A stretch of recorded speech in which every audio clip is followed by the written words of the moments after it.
Estamos de volta com um novo tema e o assunto hoje é o impacto da força maior nos contratos de trabalho, levando-se em consideração a questão atual em que vivemos, ou seja, a pandemia causada pelo Covid-19. Então, primeiramente, é necessário esclarecer que o artigo 1º,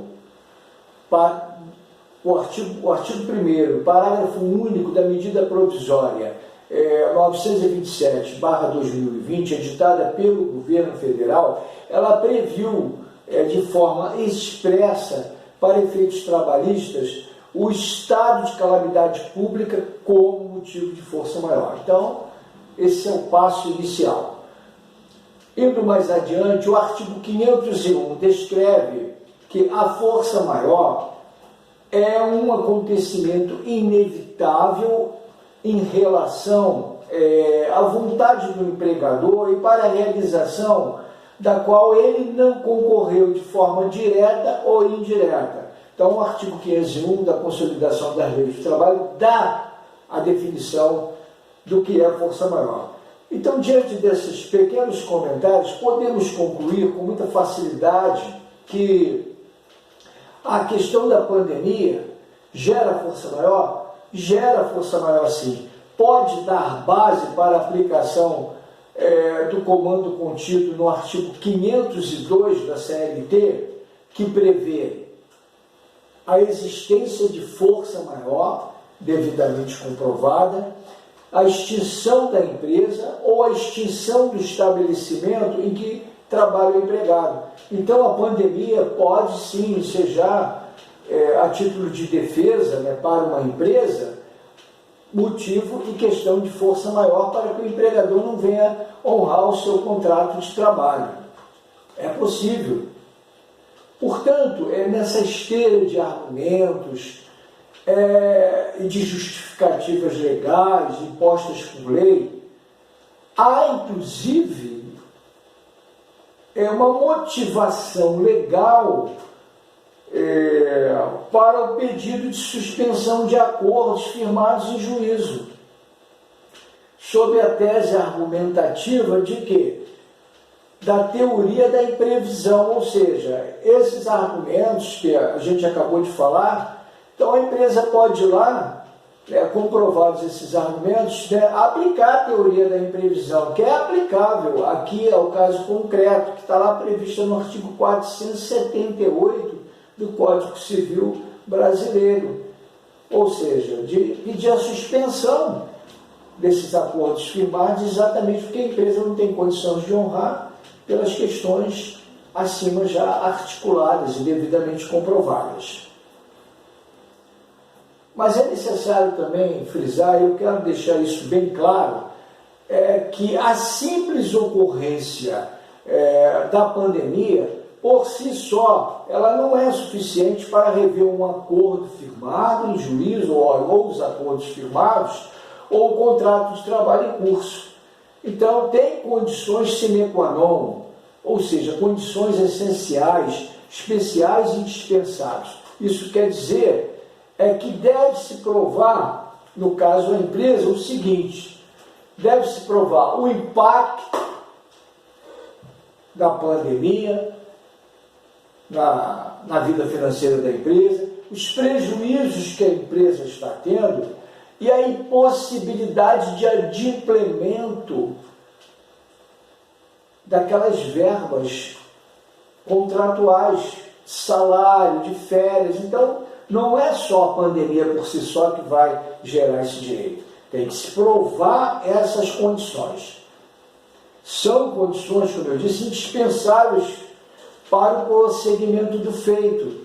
Ou seja, lá o processo que já está em juízo, segundo a dicção do artigo 501, parágrafo 2º, da Consolidação das Leis Trabalhistas, pois que se ausentes esses requisitos, o impacto, as consequências do impacto que gera prejuízo e a impossibilidade de adimplemento da empresa, de pagar salário do empregado, férias, depositar FGTS, INSS, e até de cumprir acordos que ela já fez na Justiça, evidentemente vai ser aplicado, sim, até a teoria da imprevisão e até mesmo motivo de força maior pelo juiz. Mas se ausentes essas condições, não será aplicada as restrições contidas no artigo 501 da Consolidação das Leis do Trabalho, que explica exatamente o que se entende por força maior.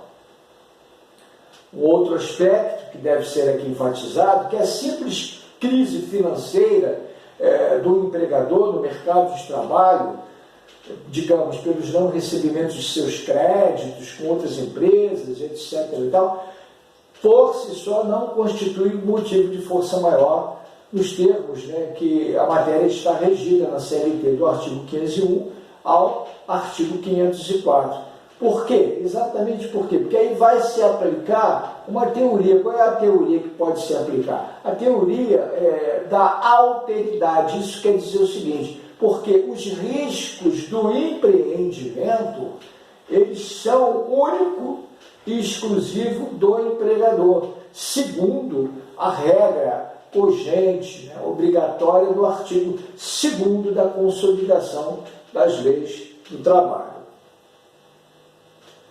Uma observação também que vale aqui ser feita e ser tocado esse assunto.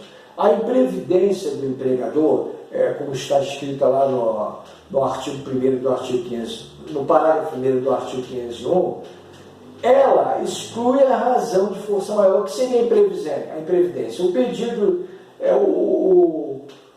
o empregador não geriu bem seus negócios, não tocou bem, não vigiou, digamos assim, ela não exclui a força maior. Pedido de falência, de concordata, ou recuperação judicial da empresa, bem como a dissolução da empresa, não gera força maior, porque são institutos, digamos assim, e assim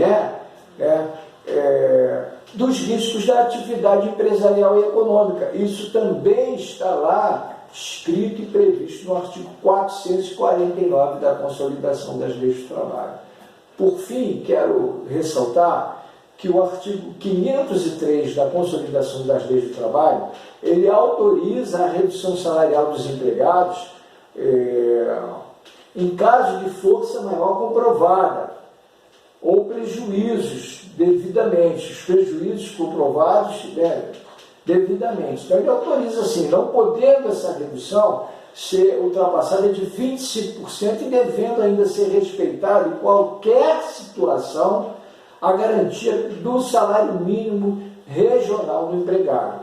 Então, o artigo 503 autoriza isso. E o seu parágrafo único diz que, cessados os efeitos dessa força maior, é garantido o restabelecimento, né, do salário do empregado na íntegra, né, o salário dele que foi reduzido.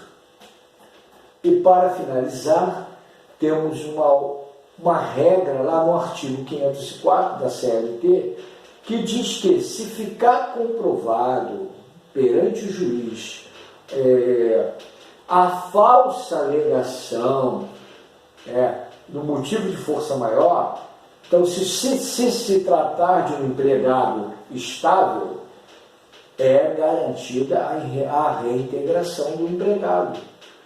E ao não estável, o que é garantido? É garantido o cumprimento da indenização já recebida, quer dizer, quando ele foi mandado embora, assegurado a ambos, né, ou seja, tanto ao estável quanto ao não estável, o pagamento das remunerações atrasadas, né?